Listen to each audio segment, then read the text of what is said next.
Ya, Assalamualaikum warahmatullahi wabarakatuh. Waalaikumsalam.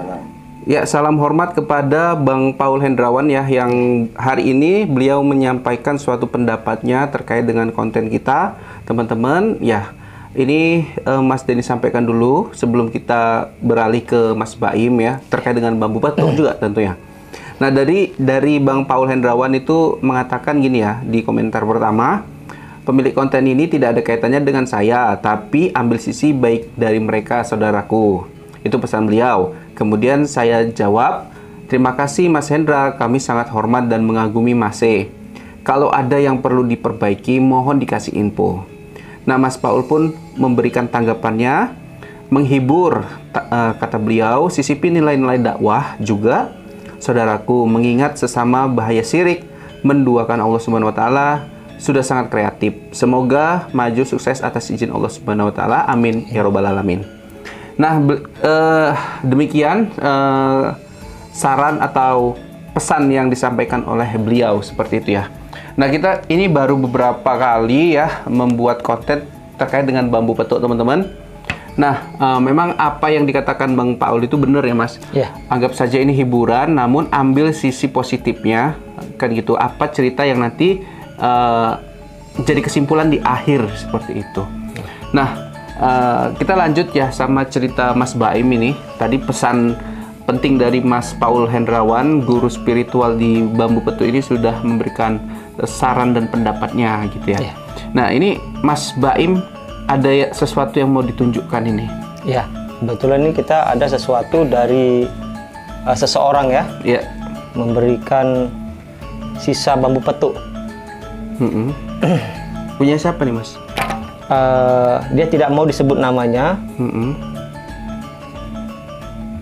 Cuman dia menitipkan. Oke. Sisa bambu petuk ini. Bisa diletakkan di sini ya, Mas? Ya, silakan. Oke. Kita coba lihat sini, teman-teman. Ya. Ini kayak sambungan petuk ya? Sambungan petuk berarti ya, Mas ya? Iya, iya. Ya, ini teman-teman ya, nampak ya? Kamera. Ini sambungan petuk berarti.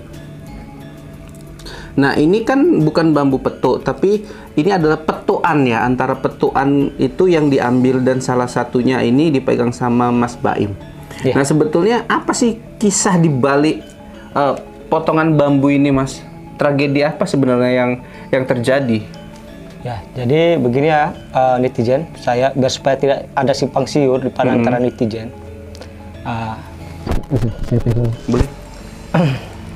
Jadi bambu petuk ini semuanya itu mulai dari cangkang depan sampai cangkang belakangnya itu mempunyai kodam juga. Yeah. Nah, cuman orang ini sudah agak menyimpang. Nah, jadi dia minta tolong sama saya itu untuk melihat kesimpangan dari mana. Jadi sudah saya selidiki, ternyata benda ini memang ada kodam, sisi kodamnya juga. Nah, kita tidak tahu ya mengapa dia menjadi syirik. Nah, seperti itu menurut saya. Si pemilik? Ya, si pemilik. Berarti dia asik mengandalkan semua permasalahan, semua apanya sama bambu petuk itu berarti? Iya, benar sekali. Jadi dia katanya itu suka sekali hilang kendali. Jadi sifatnya itu berubah drastis setelah dia mengambil potongan dari bambu petuk yang asli. Oke, nah, seperti itu. Kalau bambu petuk ini kan, Mas, sebetulnya kalau kita percaya ataupun tidak percaya, ya sebetulnya sama aja gitu. Mungkin si pemilik ini terlalu mempercayai dan memang sudah ada bumbu-bumbu di diri dia, sehingga terbawa dari kehidupan nyata dia. Seperti itu sekali. Mungkin ya. Benar sekali. Jadi kalau dilihat ini, Mas, bambu petuk ini sebetulnya lebih dominan yang menghancurkan kehidupan dia atau memang dirinya sendiri kalau Mas nilai? Sebenarnya bambu petuk itu tidak ada ya menghancurkan diri sendiri ataupun orang lain. Hanya bersifat bambu petuk ini kan sebuah pegangan saja. Karena isi kodamnya itu tidak begitu syirik ya. Hanya sebagai ibaratnya kok kita itu pakai batu cincin atau pakai keris pusaka seperti itu. Cuma kadang-kadang orang salah penyimpangan, salah pemikiran. Jadi membuat seseorang itu merasa hebat, merasa bangga mempunyai itu. Seperti itu menurut saya. Oke, ya, Mas Baim. Ya, ini kan bambu petuk yang dimiliki sama panjenengan tersebut, gitu ya. Jadi ini kok bisa tinggal petuknya ini gitu loh. Ya. Kemana yang bagian yang lain seperti itu? Ya. Kebetulan bagian lain itu ada juga disimpan ya. Cuman kebetulan dia tuh bolak-balik datang ke tempat saya menanyakan sesuatu. Akhirnya bambu petuk itu saya patahkan. Apa sebabnya Mas patahkan? Karena dia saya lihat terlampau menginspirasi, terlampau gila-gila ibu. Ya, menggila-gila sesuatu itu yang belum pasti itu benar apa adanya. Nah, merestui. Misalnya kayak orang ya berdoa kepada Allah, dia mungkin berdoa kepada bambu petuk. Iya, benar sekali. Gitu ya. Iya, seharusnya kita itu kan berdoa kepada Allah.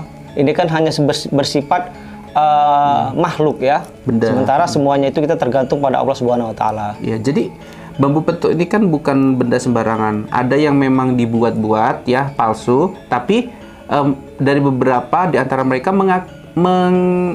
meyakini gitu bahwasanya benda itu asli dan ada benda di dalamnya. Dan itu berbahaya berarti ya Mas ya? Iya, sangat berbahaya. Oh, gitu. Sangat berbahaya sekali.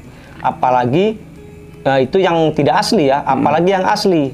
Itu bahkan bisa mencelakai diri kita dan anak-anak kita atau keturunan kita. Menurut saya makanya dari sebab alasan tersebut Mas melakukan nekat untuk mematahkan bambu petuk ini. Saya patahkan, gitu. Saya ambil kodamnya. Jadi dia nggak minta ganti rugi gitu ke Mas sudah ngerusain ini dan malah Mas simpen ini potongannya. Iya. Kebetulan dia tidak minta ganti rugi karena pun dia merasa mungkin saya menginginkan dia itu tersadar supaya gitu. Sadar akan sifat-sifat dia sebelum memegang batu petuk ini. Oke. Nah, karena bambu petuk ini bersifat sebenarnya itu tergantung orang menyikapinya. Kalau dia merasa buat jahat, merasa bangga, merasa sombong, maka celakalah yang memegangnya. Oke, jadi kalau menurut saya ya teman-teman ya, apa yang dilakukan sama Mas Baim itu terlampau berani karena alasan beliau itu benar gitu. Benarnya agar si bapak-bapak tersebut mungkin ya sadar gitu bahwasanya dia tuh sudah masuk ke dalam kesirikan gitu. Ya, kesirikan yang membuat rumah tangganya itu hancur seperti hancur. Itu. Jadi Mas Baim pun nggak berpikir kuhancurkan mau ganti rugi berapapun mampus kok situ, mungkin gitu kan dalam pikiran Mang Baim karena tadi dibilang bolak-balik deh Mas ya ke sini. Iya, Mas. bolak-balik ke sini meminta saran, pendapat. Tapi apa yang kita berikan saran dan pendapatnya itu tidak masuk juga, tidak dia lakukan. Gitu ya. Malah dia itu mengikuti hawa nafsunya. Nah, seperti kalau ciri-ciri gini Mas, ini kan benda, dia seorang pria gitu, laki-laki yang sudah terperdaya dari benda yang dia pegang sendiri. Itu ciri-ciri fisiknya gimana sih Mas? Mungkin di lingkungan teman-teman kita ada juga gitu yang sudah mendewakan benda sehingga lupa sama kehidupan nyata gitu. Ya, ciri-cirinya gimana itu Mas? Ciri-cirinya itu biasanya gampang sekali ya kita lihat. Dia tuh orangnya suka menyendiri. Nah, sebelum dia memegang sesuatu itu dia orang humoris. Nah, suka gampang bergaul gitu kan. Nah, sayang dengan keluarga gitu. Tapi semenjak memegang sesuatu itu dia tuh menjadi menyendiri. Nah, pemarah, sombong ataupun ya kita katakan tuh seakan-akan dia menduai Tuhan lah seperti itu. Nah, ciri-ciri seperti itu. Ya, jadi gini Mas, ini terakhir ya teman-teman pembahasannya. Di antara misalnya kayak penjual-penjual bambu petuk ya, yang yakin bahwasanya itu asli. Padahal dari mana dia dapat dia juga nggak tahu. Apakah itu palsu? Kebanyakan palsu mungkin ya.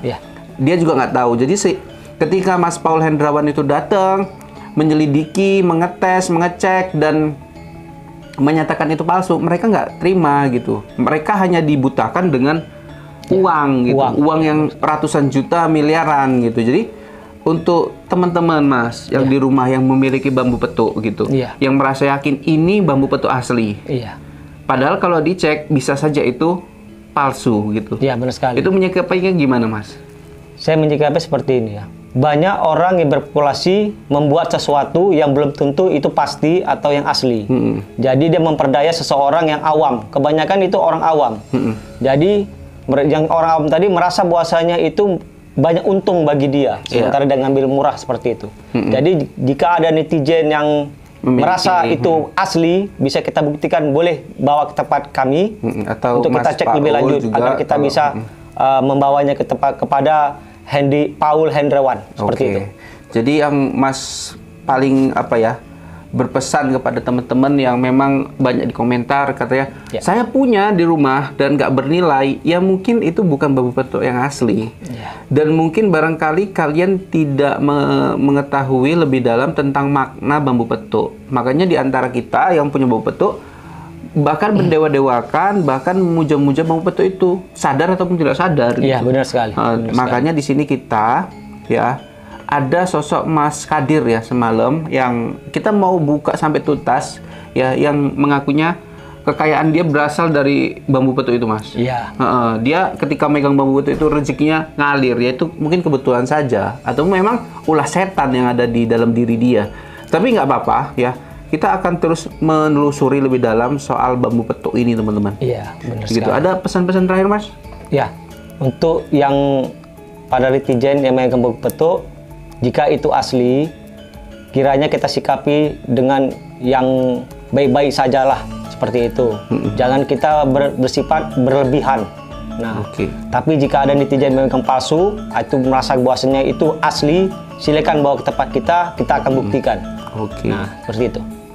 Kalau untuk untuk memastikan saja boleh, tapi kalau untuk jual beli kepada kita, mungkin kita akan mengebel orang yang memang mau membelinya gitu. Ya, benar sekali. Mungkin sampai situ aja ya teman-teman. Akhir kata Mas Denny dan Mas Baim izin pamit. Wabillahi taufiq wal hidayah. Assalamualaikum warahmatullahi wabarakatuh.